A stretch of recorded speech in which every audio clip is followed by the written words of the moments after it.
সন্ন্যাসীদের উল্টো করে আগুনের ওপর কেন ঝুলিয়ে দেওয়া হচ্ছে আর সন্ন্যাসীরা এইভাবে কেনই নাচলো তোমাদেরকে আজকে আমি সকালবেলা ঘুম থেকে উঠতে আমার মাথাটা একটু কেমন করছিল, তো তারপর বাইরে এসে দেখি ভাইপো এখানে কি একটা বানাচ্ছে, কালকে তাই জন্য আমি ওর একটু হাতে হাতে লেগে দিয়েছিলাম। তো তারপর দুপুরবেলা আমরা দুজন মিলে এই শরবতটা বানিয়েছিলাম, আর এই শরবতটা কি দেখে তোমরা যদি বুঝতে পেরে থাকো অবশ্যই কমেন্ট করে যেও। তারপর আমরা সন্ধ্যাবেলা চলে গিয়েছিলাম আমাদের এখানে যেহেতু গাজন, তাই জন্য সন্ন্যাসীরা এখানে হেদোলা করবে।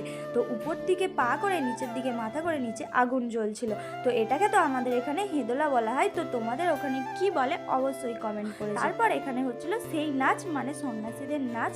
তো এইভাবে ওরা নাচ করতে করতে 3বার ঘুরবে। আর হ্যাঁ, আমাদের এই শিব মন্দিরটা প্রচুর জাগ্রত, কারণ কি জানো, আমাদের এই শিব মন্দিরটার শিব ঠাকুরটা কোনো প্রতিষ্ঠা করা নয়, একে পাতাল ফোট ঠাকুর বলে সবাই জানে। হ্যাঁ, বাবার কাছে যে যা চেয়েছে বাবা কখনো কাউকে ফিরিয়ে দেয়নি আজ পর্যন্ত।